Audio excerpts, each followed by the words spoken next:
मनमोहन सिंह की अंतिम यात्रा शनिवार सुबह 9:30 को एआईसीसी मुख्यालय से श्मशान घाट के लिए शुरू होगी। प्रधानमंत्री नरेंद्र मोदी ने मनमोहन सिंह के निधन पर दुख जताया है और कांग्रेस पार्टी ने आगामी 7 दिनों के लिए अपने सभी कार्यक्रम रद्द कर दिए हैं। कांग्रेस पार्टी अध्यक्ष मल्लिकार्जुन खड़गे और लोकसभा में नेता प्रतिपक्ष कर्नाटक में अपने सभी प्रोग्राम कैंसिल कर दिल्ली पहुंच गए हैं।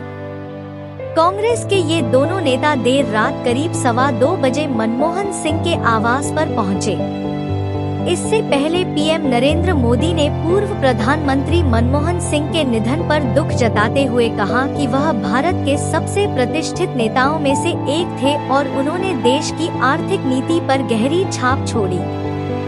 प्रधानमंत्री मोदी ने एक्स पर पोस्ट किया, भारत अपने सबसे प्रतिष्ठित नेताओं में से एक डॉक्टर मनमोहन सिंह जी के निधन पर शोकाकुल है। साधारण परिवार से उठकर वह एक प्रतिष्ठित अर्थशास्त्री बने। उन्होंने वित्त मंत्री समेत विभिन्न सरकारी पदों पर कार्य किया और वर्षों तक हमारी आर्थिक नीति पर एक गहरी छाप छोड़ी। संसद में उनका हस्तक्षेप भी व्यावहारिक था।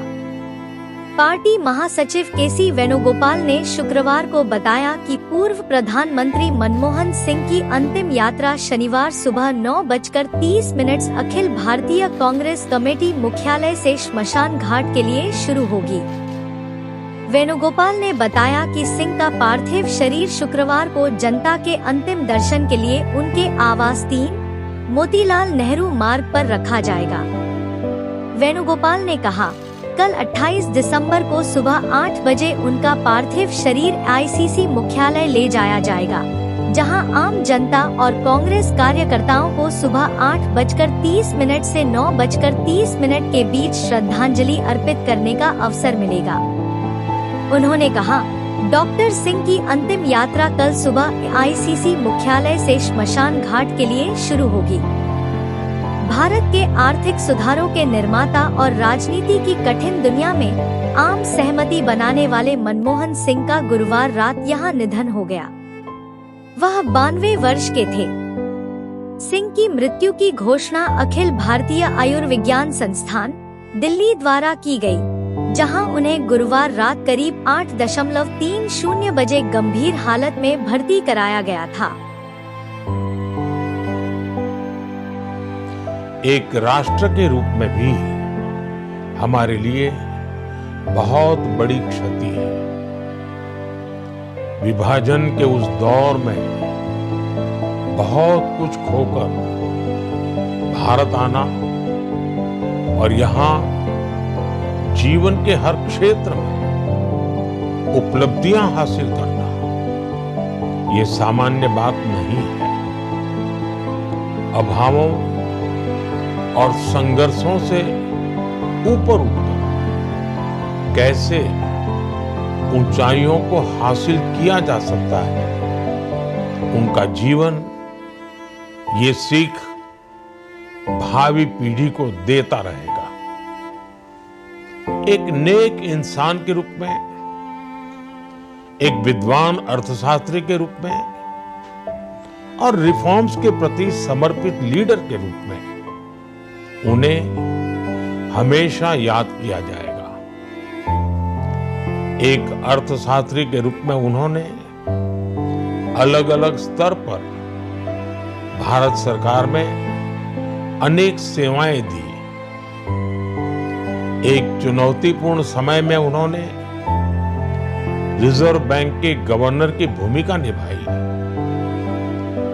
पूर्व प्रधानमंत्री भारत रत्न श्री पीवी नरसिम्हा राव जी की सरकार के वित्त मंत्री रहते हुए उन्होंने वित्तीय संकट से घिरे देश को एक नई अर्थव्यवस्था के मार्ग पर प्रशस्त किया। प्रधानमंत्री के रूप में देश के विकास में और प्रगति में उनके योगदान को हमेशा याद किया जाएगा। जनता के प्रति, देश के विकास के प्रति उनका जो कमिटमेंट था, उसे हमेशा बहुत सम्मान से देखा जाएगा।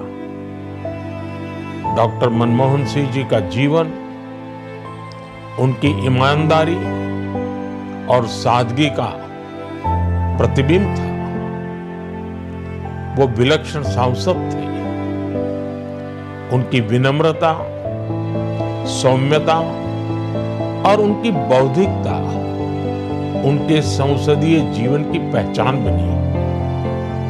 मुझे याद है कि इस साल की शुरुआत में जब राज्यसभा में उनका कार्यकाल समाप्त हुआ, तब मैंने कहा था कि सांसद के रूप में डॉक्टर साहब की निष्ठा सभी के लिए प्रेरणा जैसी है। सत्र के समय अहम मौकों पर वो व्हीलचेयर पर बैठकर आते थे, अपना संसदीय दायित्व निभाते थे। दुनिया के प्रतिष्ठित संस्थानों की शिक्षा लेने और सरकार के अनेक शीर्ष पदों पर रहने के बाद भी वो अपनी सामान्य पृष्ठभूमि के मूल्यों को कभी भी नहीं भूले। दलगत राजनीति से ऊपर उठकर उन्होंने हमेशा हर दल के व्यक्ति से संपर्क रखा, सबके लिए सहज उपलब्ध रहे।